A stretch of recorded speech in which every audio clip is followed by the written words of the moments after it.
सावित्री देवी उस दिन अपनी पुरानी टूटी हुई चारपाई पर बैठी थीं। उनकी आंखों की रोशनी अब धुंधली हो चुकी थी, लेकिन उन आंखों में आज भी अपने बेटे आकाश की छवि साफ दिखाई देती थी। उनके हाथ कांप रहे थे। पास में सूखी रोटी का एक टुकड़ा रखा था, जिसे देखकर उनकी रूह कांप जाती थी, क्योंकि उसे निगलना अब उनके बस की बात नहीं थी। सावित्री के पति बरसों पहले गुजर गए थे।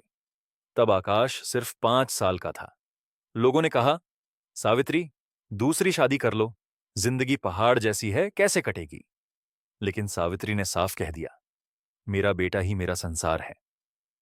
उन्होंने लोगों के घरों में बर्तन मांजे, दूसरों के खेतों में कड़ी धूप में काम किया और फटे हुए कपड़े पहनकर दिन गुजारे ताकि आकाश शहर के बड़े स्कूल में पढ़ सके। वही आकाश आज उसी घर के आलीशान कमरे में अपनी पत्नी रीना के साथ बैठा था। घर में खुशबूदार खाने की महक आ रही थी, लेकिन सावित्री के लिए रसोई के दरवाजे बंद थे। आकाश, अपनी मां से कह दो कि अपनी खतर पटर बंद रखा करें। रीना की तेज आवाज आंगन तक आई। सारा दिन खांसती रहती है, मेरी नींद खराब होती है।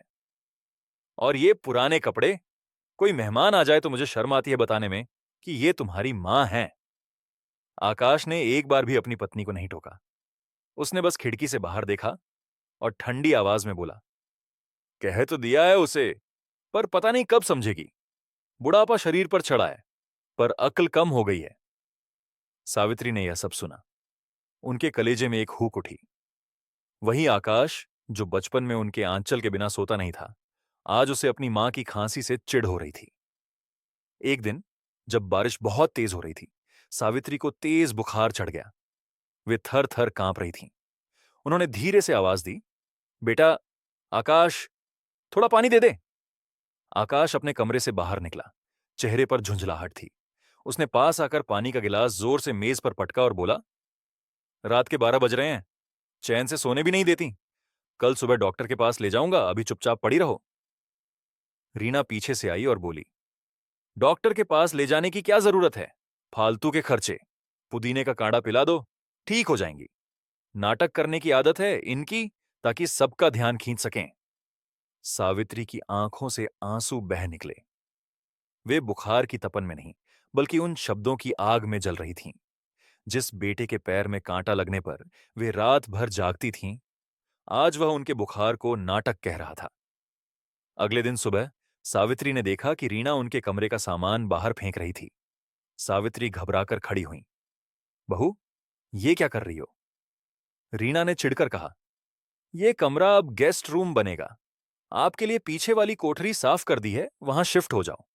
वैसे भी वहां धूप नहीं आती, तो आपकी हड्डियों को आराम मिलेगा।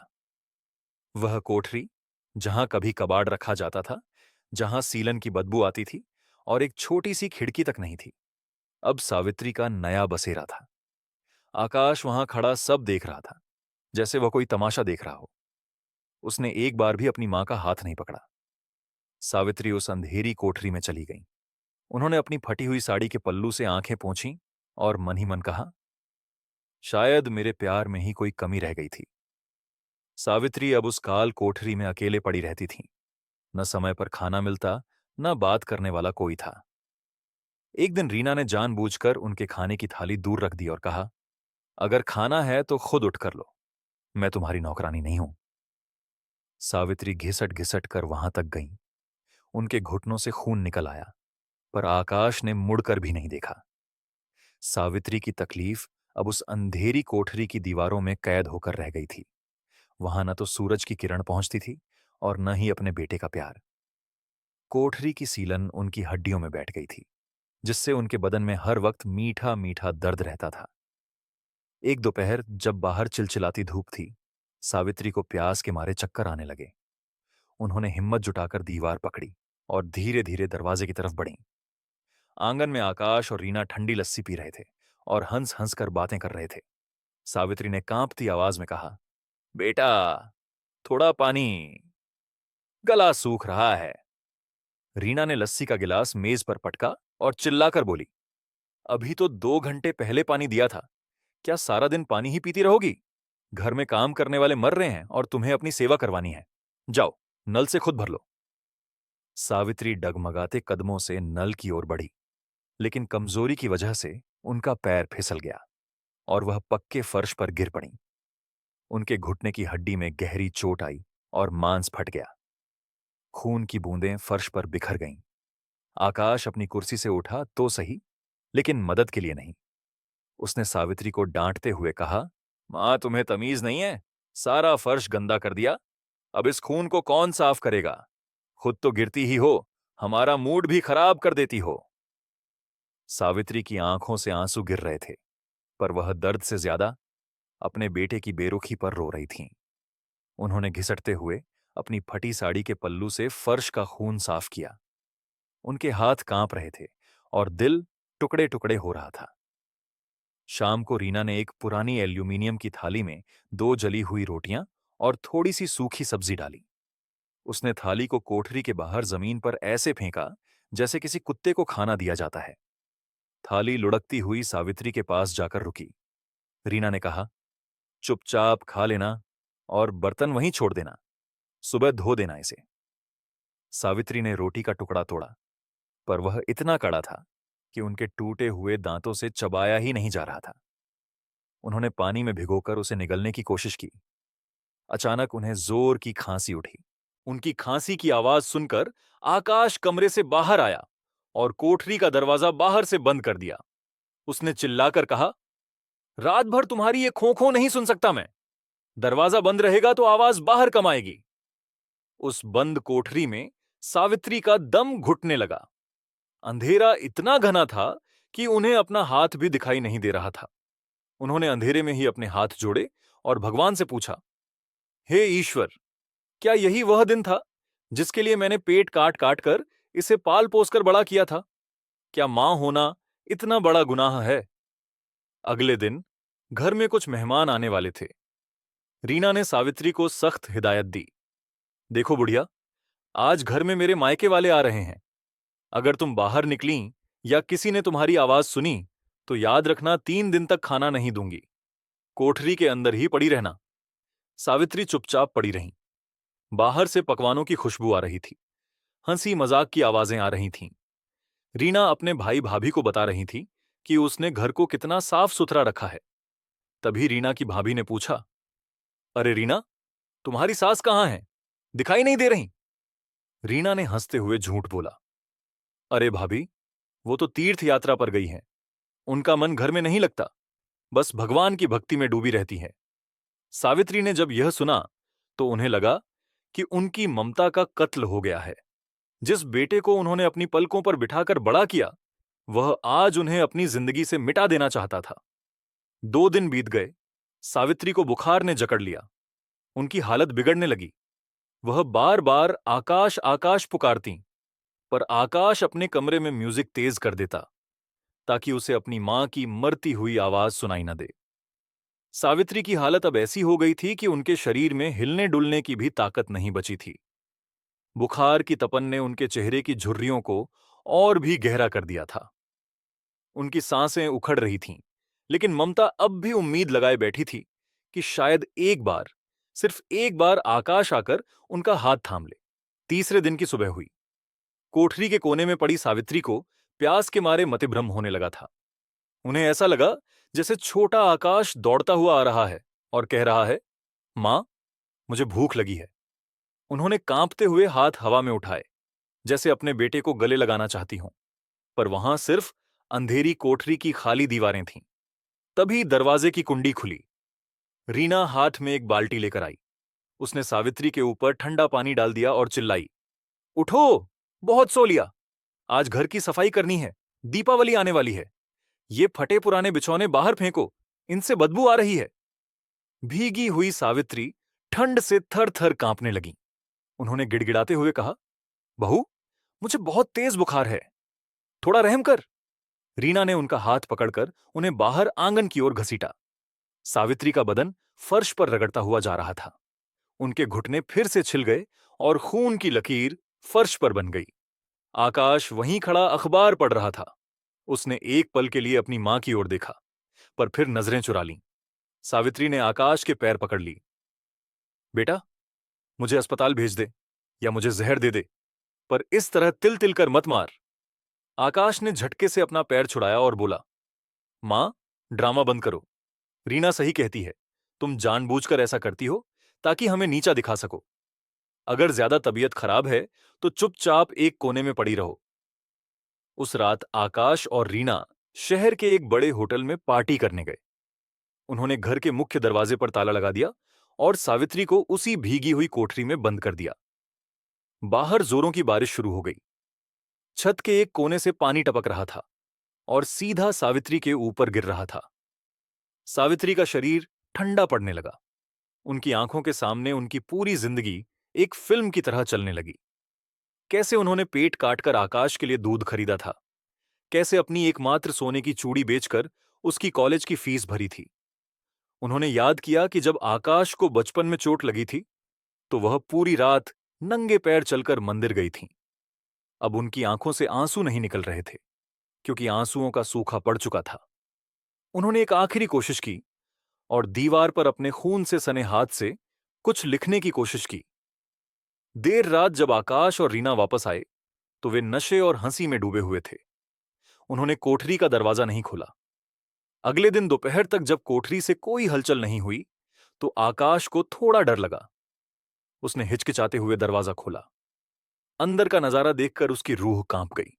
सावित्री जमीन पर बेजान पड़ी थीं। उनकी आंखें आधी खुली थीं, जो शायद आखिरी वक्त तक दरवाजे की ओर ही देख रही थीं, अपने बेटे के आने के इंतजार में। आकाश के हाथ से पानी का गिलास छूटकर गिर गया। वह चिल्लाया, मां, मां उठो। उसने उन्हें झकझोरा, पर सावित्री अब इस दुनिया के हर दुख दर्द से दूर जा चुकी थी। रीना पीछे खड़ी होकर मुंह पर हाथ रखकर बोली, अरे, ये तो मर गईं। अब पुलिस आएगी, हंगामा होगा। आकाश, कुछ करो। आकाश की नजर दीवार पर गई। सावित्री ने अपनी उंगली के खून से दीवार पर लिखा था, खुश रहना मेरे बेटे। उन 4 शब्दों ने आकाश के कलेजे पर पत्थर की तरह वार किया। जिस मां को उसने भूखा रखा, जिसे अंधेरे में ढाला, जिसे हर पल जलील किया, वह मरते वक्त भी उसके लिए दुआ लिखकर गई थी। आकाश वहीं फर्श पर बैठ गया और दहाड़े मारकर रोने लगा, पर अब बहुत देर हो चुकी थी। ममता का वह पहाड़ ढह चुका था जो उसे हर मुसीबत से बचाता था। आकाश उस ठंडी जमीन पर बैठकर रो रहा था, लेकिन उसके आंसुओं में पछतावा कम और डर ज्यादा था। रीना ने उसके कंधे को झकझोरा और फुसफुसाते हुए बोली, रोना बंद करो। अगर मोहल्ले वालों को पता चला कि हमने इन्हें कोठरी में बंद रखा था तो हम जेल चले जाएंगे। जल्दी से इन्हें बाहर निकालो और कहो कि दिल का दौरा पड़ने से मौत हुई है। आकाश ने कांपते हाथों से अपनी मां के ठंडे शरीर को उठाया। सावित्री का शरीर इतना हल्का हो गया था जैसे सूखी लकड़ियां हों। उसे एहसास हुआ कि उसने अपनी मां को महीनों से ठीक से खाना तक नहीं दिया था। उसने उन्हें बाहर बरामदे में लिटा दिया। मोहल्ले वाले इकट्ठा हो गए। आकाश और रीना ने मिलकर ऐसा नाटक शुरू किया जैसे उनसे बड़ा सेवादार कोई ना हो। आकाश चिल्ला चिल्लाकर कह रहा था, मेरी मां मुझे छोड़कर चली गई, अब मेरा क्या होगा। लेकिन गांव की एक बुजुर्ग महिला जो सावित्री की सहेली थी, वह चुपचाप कोठरी के पास गई। उसने वहां जमीन पर बिखरा खून और दीवार पर लिखे वो शब्द देखे, खुश रहना मेरे बेटे। उसकी आंखों में गुस्सा उतर आया। उसने वहीं सबके सामने चिल्लाकर कहा, आकाश, तू अपनी मां के जाने पर नहीं, अपनी किस्मत पर रो, क्योंकि जिस मां को तूने जीते जी नरक दिखाया, उसकी दुआ भी तुझे अब बचा नहीं पाएगी। सावित्री का अंतिम संस्कार कर दिया गया। आकाश को लगा कि अब सब कुछ शांत हो गया है और वह अपनी संपत्ति का आनंद लेगा। लेकिन कुदरत का इंसाफ अब भी बाकी था। कुछ ही महीनों बाद आकाश के इकलौते बेटे गोलू की तबीयत बिगड़ने लगी। उसे वही रहस्यमयी बुखार चढ़ा जो सावित्री को था। आकाश ने शहर के सबसे बड़े डॉक्टरों को बुलाया, लाखों रुपए खर्च किए, पर गोलू की हालत दिन ब दिन बिगड़ती गई। एक रात रीना बदहवास होकर आकाश के पास आई और बोली, आकाश, गोलू वही बातें कर रहा है जो तुम्हारी मां मरते वक्त कह रही थी। वह कह रहा है कि उसे अंधेरी कोठरी में कोई खींच रहा है। मुझे बहुत डर लग रहा है। आकाश को अपनी मां की वो सूनी आंखें याद आने लगीं। उसे हर रात कोठरी से किसी के चलने की आवाजें सुनाई देती। ऐसा लगता जैसे कोई घिसट घिसट कर पानी मांग रहा हो। घर की दीवारों से सीलन की बदबू आने लगी, वही बदबू जो सावित्री की कोठरी से आती थी। रीना का स्वभाव भी अब बदलने लगा था। बेटे की बीमारी और डर ने उसे चिड़चिड़ा बना दिया था। वह अब आकाश पर चिल्लाती, ये सब तुम्हारी वजह से हुआ है। तुमने अपनी मां का ख्याल नहीं रखा, इसलिए आज मेरा बेटा तप रहा है। आकाश जिस संपत्ति के लिए अपनी मां को भूल गया था, वह अब दवाइयों और डॉक्टरों के चक्कर में पानी की तरह बह रही थी। एक दिन हालत यहां तक आ गई कि आकाश को अपना वही आलीशान घर बेचना पड़ा ताकि वह अपने बेटे का इलाज करा सके। किस्मत का खेल देखिए, जिस घर से उसने अपनी मां को धक्के देकर निकाला था, आज वह खुद उसी घर की दहलीज पर खड़ा होकर रो रहा था। नया मालिक घर का कब्जा लेने आया और उसने आकाश से कहा, जल्दी खाली करो ये कबाड़, हमें यहां नया निर्माण करना है। आकाश अपने बीमार बेटे और झगड़ालू पत्नी को लेकर एक छोटे से किराए के कमरे में चला गया। वह कमरा ठीक वैसा ही था जैसा सावित्री की कोठरी थी, अंधेरा, छोटा और बदबूदार। वहां बैठकर आकाश ने जब रोटी का टुकड़ा तोड़ा तो उसे वही कड़ापन महसूस हुआ जो उसकी मां को महसूस होता था। उसकी आंखों से आंसू टपक कर रोटी पर गिरे। उसने दीवार की ओर देखा। उसे लगा जैसे सावित्री वहां खड़ी मुस्कुरा रही हैं। लेकिन वह मुस्कुराहट ममता की नहीं, बल्कि उस भयानक अंजाम की थी जो आकाश ने खुद अपने लिए चुना था। उसकी पत्नी रीना अब उसे वही ताने देती थी जो वह सावित्री को देती थी। आकाश अब समझ चुका था कि बुढ़ापा और बद्दुआ कभी पीछा नहीं छोड़ते। किराए के उस छोटे से कमरे में आकाश की जिंदगी अब एक जिंदा लाश जैसी हो गई थी। रीना, जो कभी आकाश की आंखों का तारा थी, अब उसे फूटी आंख नहीं सुहाती थी। दोनों के बीच हर समय झगड़ा होता रहता। रीना अक्सर चीखती, अगर उस दिन तुमने अपनी मां को थोड़ा खाना और दवा दे दी होती तो आज हम इस हाल में ना होते। तुम्हारी मां की रूह इस घर को खा गई। आकाश की नौकरी भी छूट गई थी। वह सड़कों पर धक्के खाता, काम मांगता, पर कहीं उसे काम नहीं मिलता।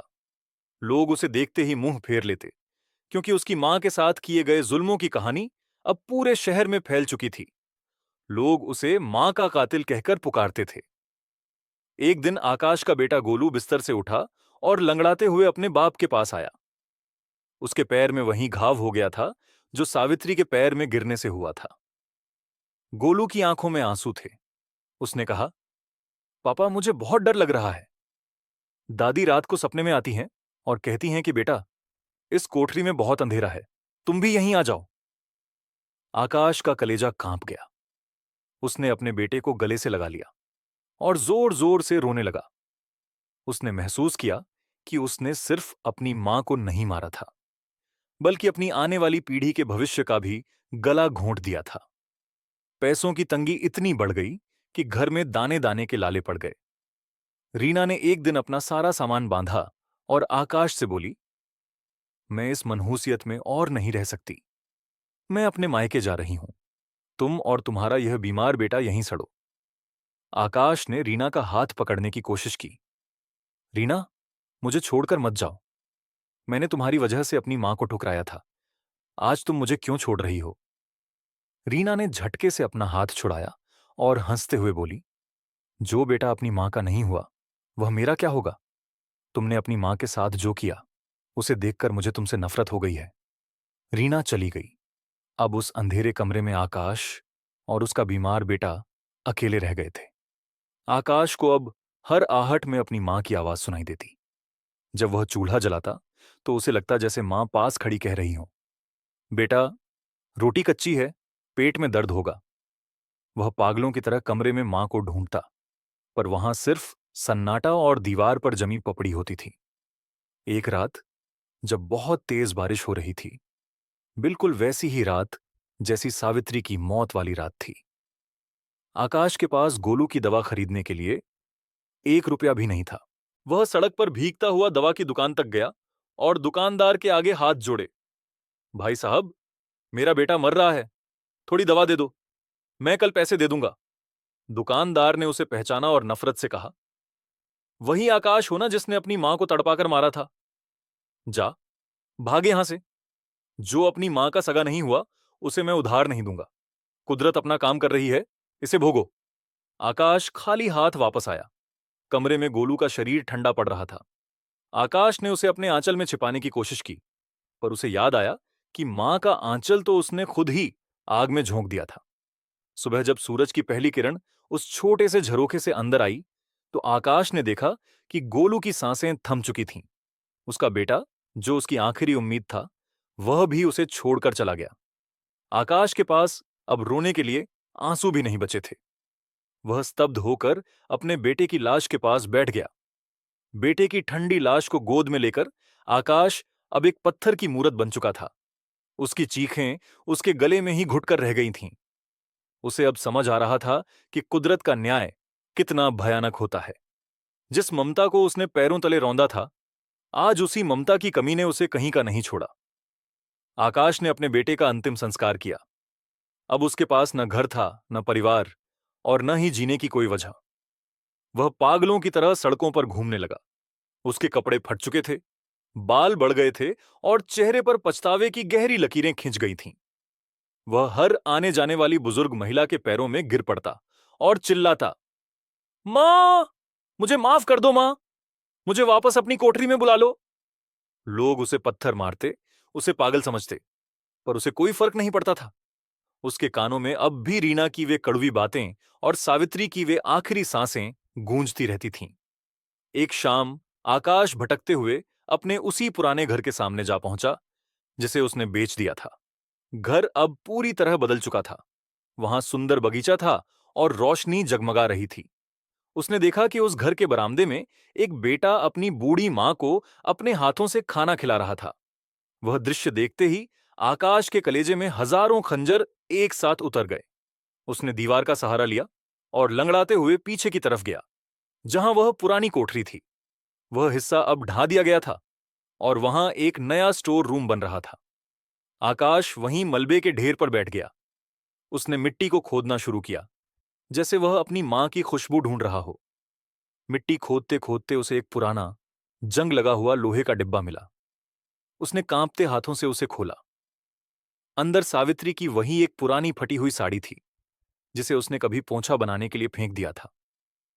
उस साड़ी के पल्लू में एक छोटी सी गांठ बंधी हुई थी। आकाश ने कांपते हाथों से वह गांठ खोली। अंदर 10-10 के कुछ मुड़े तुड़े पुराने नोट और एक छोटी सी कागज की पर्ची थी। उस पर्ची पर सावित्री ने बहुत पहले किसी से लिखवाया था, क्योंकि वह खुद पढ़ी लिखी नहीं थी। मेरे बेटे आकाश के लिए, ये पैसे मैंने अपनी दवाइयों के लिए बचाए थे, पर अगर कभी आकाश को जरूरत पड़े तो उसे दे देना। मेरा बेटा बहुत भोला है, उसे दुनिया की समझ नहीं है। भगवान उसे हमेशा खुश रखे। वह कागज का टुकड़ा पढ़कर आकाश की रूह फना हो गई। जिस मां को उसने भूखा मारा, वह मरते दम तक अपनी दवा के पैसे अपने उसी बेटे के लिए बचा रही थी, जिसे वह भोला समझती थी। आकाश ने वह साड़ी अपने सीने से लगा ली और जोर जोर से दहाड़े मारकर रोने लगा। उसने आसमान की तरफ देखा और चिल्लाया, मां, तू जीत गई और मैं हार गया। तेरी ममता पहाड़ से भी बड़ी थी और मेरी अक्ल पत्थर से भी छोटी। उस रात बहुत ठंड थी। आकाश उसी मलबे पर अपनी मां की पुरानी साड़ी को ओढ़कर लेट गया। उसे महसूस हुआ जैसे मां ने सचमुच उसे अपने आंचल में समेट लिया हो। उसकी आंखों से आखिरी आंसू निकला और उसकी सांसें धीरे धीरे थम गईं। अगले दिन सुबह जब मजदूर काम करने आए, तो उन्होंने देखा कि एक भिखारी नुमा आदमी मलबे पर मृत पड़ा था।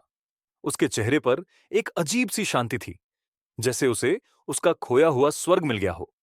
उसके हाथ में एक पर्ची दबी थी, जिस पर लिखा था, खुश रहना मेरे बेटे। सावित्री का संघर्ष खत्म हो गया था और आकाश का पाप उसकी जान के साथ धुल चुका था, पर पीछे छोड़ गया एक ऐसा सबक जिसे याद करके आज भी उस गांव के लोग कांप उठते हैं। कहानी का संदेश, मां की दुआ तकदीर बदल देती है, पर मां की आह नस्लें तबाह कर देती है। कहानी अच्छी लगी हो तो लाइक करे, सब्सक्राइब करे और बेल आइकॉन दबाना भूले। Thanks for watching.